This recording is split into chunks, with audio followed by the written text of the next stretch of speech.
Assalamualaikum warahmatullahi wabarakatuh. Nama saya Merzi Ronaldi dengan NPM 1834020195.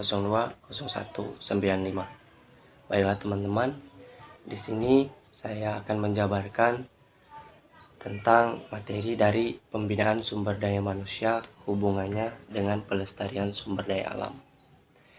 Yang A, sumber daya manusia dan sumber daya alam merupakan unsur lingkungan hidup.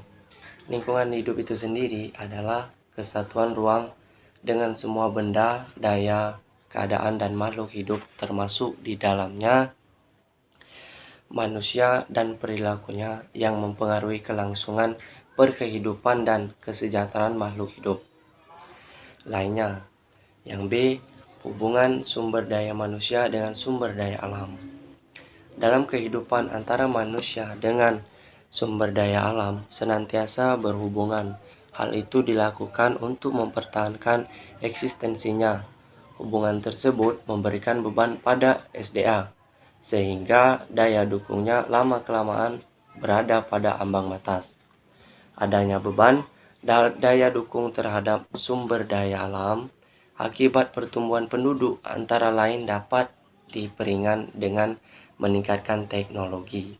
Dari pembahasan di atas dapat disimpulkan bahwa salah satu cara dalam pembinaan sumber daya manusia hubungannya dengan pelestarian sumber daya alam adalah melalui pendidikan, yaitu pendidikan kependudukan dan lingkungan hidup, baik secara formal maupun non-formal. Dalam pendidikan kependudukan dan lingkungan hidup perlu adanya kegiatan-kegiatan yang sifatnya untuk memberikan informasi kepada masyarakat, mengkaji cara penyampaian kepada anak didik atau peserta didik, lebih-lebih dalam pendekatan non-formal, sehingga masyarakat betul-betul mengerti akan pengertian SDA, manfaat bagi kehidupan manusia, serta akibat akan menimpa pada diri manusia jika keseringan atau kekurangan akan SDA. Adanya pembinaan terhadap sumber daya manusia hubungannya dengan pelestarian sumber daya alam secara baik dan terpadu antara jalur pendidikan formal ataupun dan non formal. Maka dapat diharapkan sumber daya alam dapat dimanfaatkan seefisien dan seefektif mungkin, sehingga generasi yang datang tetap dapat menikmatinya. 2. Upaya peningkatan kualitas sumber daya manusia melalui integrasi positif dengan lingkungan. Yang A, manusia sebagai komponen lingkungan. Manusia diciptakan oleh Allah Subhanahu wa taala di dunia untuk berperan sebagai khalifah atau pimpinan di dunia. Sebagai pimpinan, manusia adalah makhluk yang membangun, yaitu mengubah diri dan lingkungan untuk bertahan hidup dan meningkatkan taraf hidupnya pada berbagai peningkatan hidup. Bertahan hidup berarti pelestarian kelompok dan akhir pelestarian spesies atau individu. Dalam sejarah bukan hal yang jarang diberikan adanya satu kelompok manusia punah.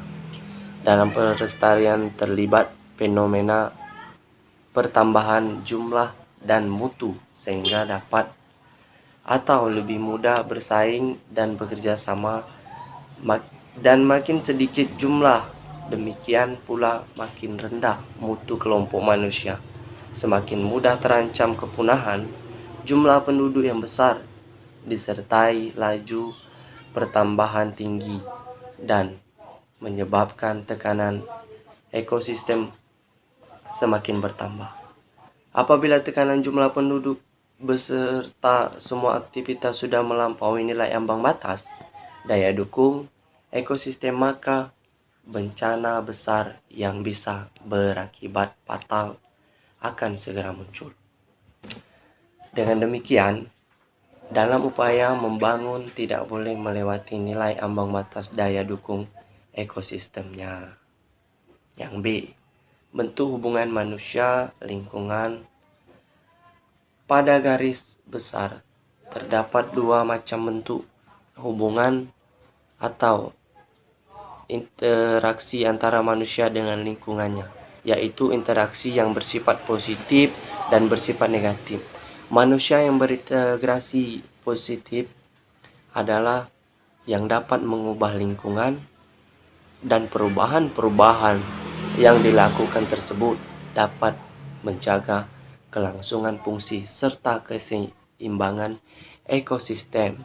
Yang dapat perubahan-perubahan yang demikian hanya mungkin dapat dilakukan oleh manusia yang berilmu dan berakhlak baik, karena hanya orang-orang yang demikianlah yang tahu kriteria dalam membuat serta bagaimana cara melakukan manusia yang berinteraksi negatif terhadap lingkungannya adalah apabila perubahan-perubahan diperbuatnya baik fisik maksud saya, biotik maupun sosiokultural, menjadi ambang batas daya dukung lingkungan sehingga dapat mempengaruhi keseimbangan ekosistem. Integrasi negatif ini dapat dilakukan oleh siapa saja, apakah mereka yang berilmu, berpengetahuan tinggi, maupun yang tidak berpengetahuan.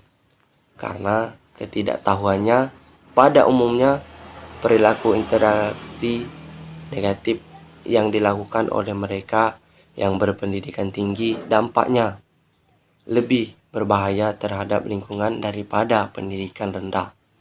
Oleh karena itu, pendidikan mengenai lingkungan hidup sangat diperlukan bagi manusia yang berinteraksi negatif.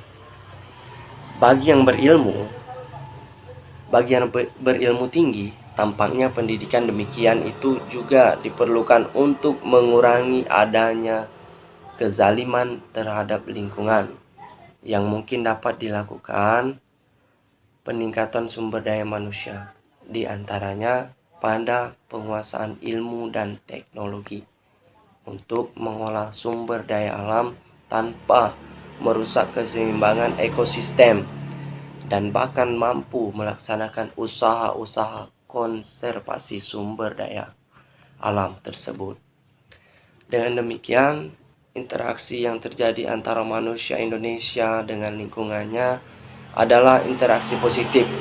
Untuk dapat berinteraksi positif, maka manusia Indonesia tentunya harus belajar untuk mengenal dan mengetahui dudukannya sebagai salah satu unsur pembentukan ekosistem, baik melalui pendidikan persekolahan formal maupun luar persekolahan non formal.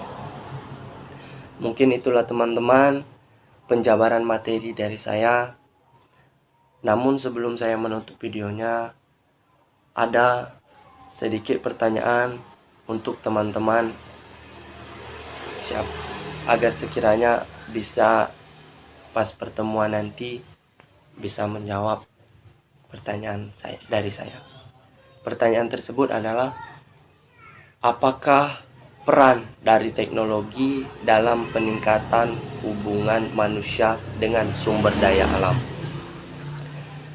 Sekian dari saya. Terima kasih. Apabila ada kekurangan, saya mohon maaf. Wabillahi taufik wal hidayah. Wassalamualaikum warahmatullahi wabarakatuh.